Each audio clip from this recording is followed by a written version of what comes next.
Imagine a continent so isolated it evolved in virtual seclusion for millions of years, where strange creatures like kangaroos and koalas developed nowhere else on Earth. This is Australia, a land whose history spans from the world's oldest continuous civilization to one of its youngest democracies. How did a remote penal colony transform into one of the most prosperous nations on Earth? The answer lies in a remarkable journey spanning 65,000 years. Long before European ships appeared on the horizon, Aboriginal peoples have been stewards of the Australian continent for over 65,000 years, making theirs the oldest continuous civilization on Earth. During the last ice age, when sea levels were significantly lower, their ancestors made the treacherous journey from Southeast Asia, establishing themselves across the entire continent.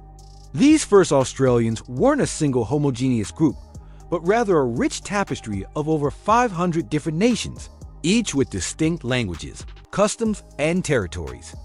They developed sophisticated knowledge systems perfectly adapted to Australia's challenging environments, practicing advanced land management techniques, including controlled burning that prevented catastrophic wildfires and encouraged new growth, essentially farming the natural environment. For centuries, European cartographers had theorized about a vast southern continent they called Terra Australis Incognita. Dutch explorers first reached Australia's shores in the early 17th century, with Willem Janssens making the first documented European landing in 1606. Despite mapping portions of the coastline and naming the land New Holland, the Dutch showed little interest in colonization. The pivotal moment came with Captain James Cook's voyage aboard the HMS Endeavour. In April 1770, Cook landed at what he named Botany Bay on Australia's eastern coast, claiming the territory for Britain as New South Wales. But it would take the American Revolution to transform these claims into settlement. When Britain lost its American colonies in 1783, it also lost the destination where it had been transporting its convicts. With overcrowded prisons at home, Britain turned to Australia as the solution. On January 26, 1788, the First Fleet arrived under Captain Arthur Phillip, who established a settlement at Sydney Cove with over 1,300 people, including 736 convicts. The early years tested the colony's survival. Settlers nearly starved, struggling to adapt European farming practices to Australian conditions. Meanwhile, for the Aboriginal Eora people, the arrival of Europeans brought devastating consequences. Within a year, a smallpox epidemic killed approximately half the indigenous population around Sydney, the first tragedy in what would become a pattern of disease, dispossession, and conflict. As Sydney stabilized, British settlement expanded across the continent. Van Diemen's Land was colonized in 1803. Western Australia in 1829, South Australia in 1836, while Victoria and Queensland eventually separated from New South Wales in 1851 and 1859 respectively. Each colony developed distinct characteristics, though all faced similar conflicts with Aboriginal peoples over land and resources.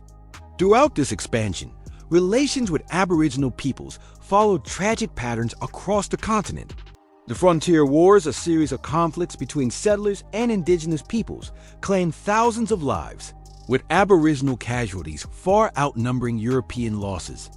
Official policies vacillated between protection, assimilation, and outright violence, but the result was invariably dispossession and demographic collapse for indigenous communities.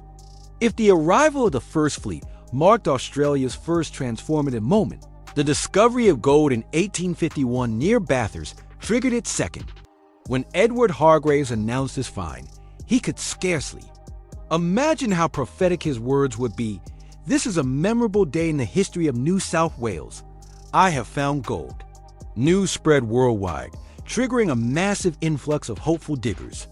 Within a decade, Australia's population nearly tripled from 430,000 to 1.2 million.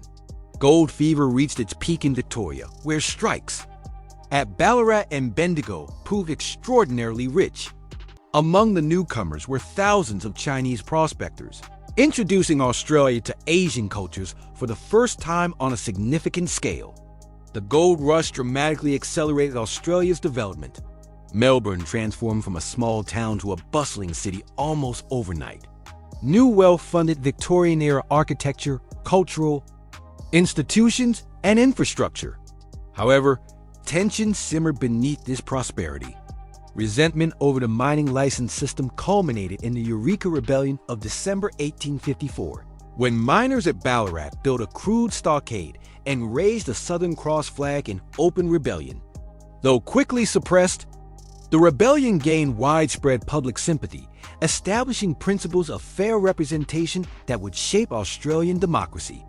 This era also saw the emergence of bushrangers, Australia's equivalent of Wild West outlaws. None became more legendary than Ned Kelly, whose final showdown at Glenrowan in 1880, where he appeared in homemade armor, cemented his place in Australian mythology as an icon of resistance against authority. By the 1890s, the idea of uniting Australia's 6 separate colonies gained momentum. Economic depression had highlighted the inefficiencies of separate colonial governments, while growing nationalist sentiment fostered a sense of shared identity. After a decade of constitutional conventions and public referendums, the Commonwealth of Australia was proclaimed on January 1, 1901, with Sir Edmund Barton as the first Prime Minister. Among the new federal government's first actions was implementing the Immigration Restriction Act, the foundation of the White Australia policy, which aimed to preserve Australia's predominantly European character through language tests designed to exclude Asian immigrants. The early Federation period established many institutions that would define Australian life for decades, including the High Court, Commonwealth Bank, and the selection of Canberra as the national capital. World War I transformed Australia from recently federated colonies into a nation with a powerful founding mythology. The defining moment came on April 25, 1915, when Australian and New Zealand Army Corps troops landed at Gallipoli in an ill-fated campaign against Ottoman forces. What followed was 8 months of brutal fighting that revealed qualities that became central to Australian identity: courage, resilience, and mateship, an egalitarian bond of mutual loyalty. The Western Front claimed even more Australian lives at battles like Fromelles, Paziers, and Passchendaele. By war's end, from a population of just 5 million, Australia had suffered 60,000 killed and 156,000 wounded, the highest casualty rate of any Allied force. When World War II erupted in 1939, Australia again rallied to Britain's side. Everything changed, however, when Japan entered the war and bombed Darwin in February 1942. Prime Minister John Curtin made the pivotal decision to look to America rather than Britain for protection, declaring, "Australia looks to America, free of any pangs as to our traditional links with the United Kingdom." This strategic pivot would reshape Australian foreign policy for decades to come. The post-war era ushered in unprecedented prosperity and social transformation. Immigration Minister Sir Calwell launched an ambitious program to increase Australia's population, declaring "populate or perish." Initially focused on British migrants, the program expanded to include refugees from war-torn Europe. These new Australians dramatically changed the country's demographic makeup. Italians, Greeks, Dutch, Germans, and Eastern Europeans arrived in large numbers, providing vital labor for manufacturing industries and infrastructure projects like the Snowy Mountains hydroelectric scheme, one of the world's most ambitious engineering projects of its time. The 1950s and 60s saw rising living standards, full employment, and suburban expansion. The Australian dream of home ownership became achievable for ordinary workers. Gradually, Australia's restrictive immigration policies relaxed. The White Australia policy was dismantled between 1966 and 1973, reflecting changing international norms and economic realities. For Aboriginal Australians, the post-war period brought incremental progress towards civil rights. The 1967 referendum, supported by over 90% of voters, approved constitutional amendments to include Aboriginal people in the census and allowed the federal government to make laws on their behalf. The election of the Whitlam government in 1972 marked Australia's embrace of progressive social policies. Universal health care was introduced through Medicare. University education became temporarily free, and remaining vestiges of the White Australia policy were abolished. The completion of the Sydney Opera House in 1973 provided Australia with an iconic global symbol of its artistic ambitions. Economic reforms in the 1980s and 90s opened Australia's economy to global competition. The Australian dollar was floated, tariff protection reduced, and the banking system deregulated. These painful but necessary reforms positioned Australia to prosper in the globalized economy. A national reckoning with Australia's colonial past gained momentum in the 1990s. The landmark Mabo decision by the High Court in 1992 overturned the legal fiction of terra nullius that had justified colonization without treaties. Prime Minister Paul Keating's Redfern speech acknowledged historical injustices against Aboriginal peoples, while the 1997 Bringing Them Home report documented the trauma of the stolen generations. Aboriginal children forcibly removed from their families under assimilation policies. The reconciliation process reached symbolic milestones. With the 2000 Sydney Olympics, where Cathy Freeman's gold medal victory became a moment of national unity, and Prime Minister Kevin Rudd's formal apology to the stolen generations in 2008. However, Indigenous Australians continue to face significant disadvantages in health, education, and life expectancy. Contemporary Australia ranks among the world's most prosperous nations. Its major cities consistently appear in global livability rankings for their stability, healthcare, education, and infrastructure.